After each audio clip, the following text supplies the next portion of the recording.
Olá, pessoal! O assunto dessa aula será o diagnóstico de regressão. Veremos agora como identificar o problema da heteroscedasticidade e como resolvê-lo. Vimos na última aula que o problema de heteroscedasticidade é muito comum em dados de corte transversal.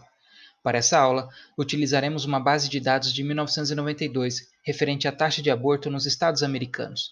São 9 variáveis que trazem informações sobre a taxa de aborto, religiosidade, custo, legalidade, financiamento, escolaridade, renda, dentre outras. Existem métodos formais e informais para verificar a presença do problema da heteroscedasticidade na regressão. O simples fato de a base de dados possuir uma estrutura de corte transversal já é motivo de suspeita.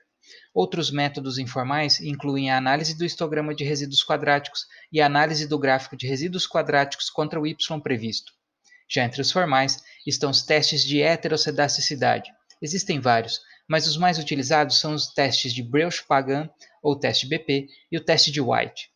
Os nomes são referências aos desenvolvedores dos testes. Ao estimar um modelo para explicar a taxa de aborto nos Estados americanos em 1992, obtemos os seguintes resultados.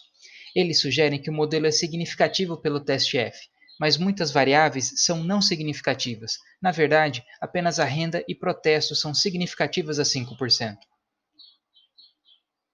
No entanto, como estamos lidando com dados de corte transversal, sabemos que a probabilidade de haver heteroscedasticidade na regressão é muito alta, e que, nesse caso, não podemos confiar nos erros padrão e, consequentemente, nas análises de significância. Agora que suspeitamos que nossa regressão apresenta heteroscedasticidade, vamos verificar o histograma de resíduos quadráticos. Os resíduos elevados ao quadrado são uma aproximação da variância do resíduo, portanto, se eles estiverem espalhados, indica que temos diferentes variâncias para o erro. Isso é o que ocorre em nosso exemplo. Outro método informal que podemos utilizar é um gráfico de dispersão entre o resíduo quadrático e o valor previsto da variável dependente. Caso identifique-se uma relação positiva, negativa ou mesmo de outra natureza no gráfico, existe evidência da presença de heteroscedasticidade. No nosso caso, vemos uma relação positiva, ou seja, conforme o valor das variáveis explicativas aumentam, a variância do erro também aumenta. Apesar dos métodos informais indicarem a presença do problema da heteroscedasticidade, os testes de Breusch-Pagan ou teste BP e o teste de White são normalmente usados como um método formal para o diagnóstico do problema. O teste BP consiste na estimação de uma regressão com o resíduo quadrático no lugar da variável dependente. Se o modelo for significativo, isso indica que existe relação das variáveis explicativas com a variância. Como o valor de probabilidade do teste é menor que 5%, indica que é muito provável que a regressão tenha variância não constante para uma amostra qualquer. Rejeitamos, então, a hipótese nula em favor da alternativa.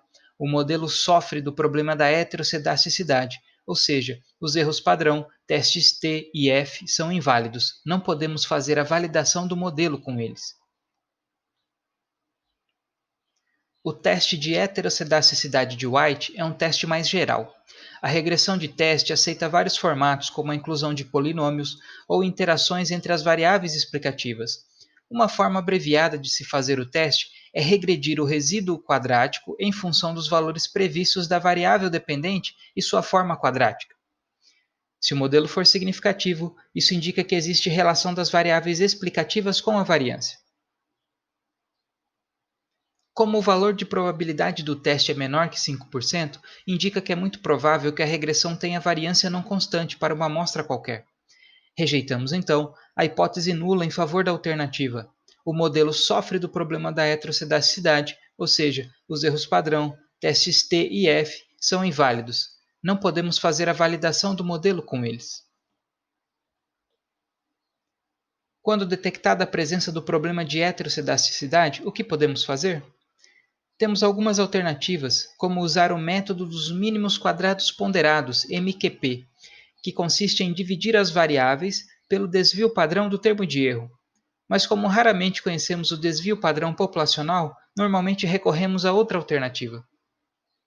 Uma delas é mudar a forma funcional do modelo para log linear ou log-lin. A aplicação do logaritmo comprime as variâncias e pode tornar o modelo homocedástico. O mais comum, no entanto, é calcular os erros padrão com correção para a heteroscedasticidade, conhecidos como erros padrão robustos. Observe que, ao contrário do modelo linear, os modelos log-lin e log-log não apresentam heteroscedasticidade segundo o teste BP, ou seja, são homocedásticos. Agora, além das variáveis renda e protesto, a interseção e a variável preço são significativas a 5%. Ao fazer a correção da heteroscedasticidade calculando os erros padrão robustos, observe que a maioria dos erros padrão agora é menor.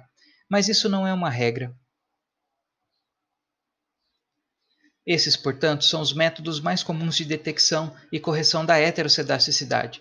Na próxima aula, veremos como detectar a presença e corrigir o problema usando o pacote estatístico R. Como próxima atividade, temos a atividade prática Laboratório 8, e até a próxima aula.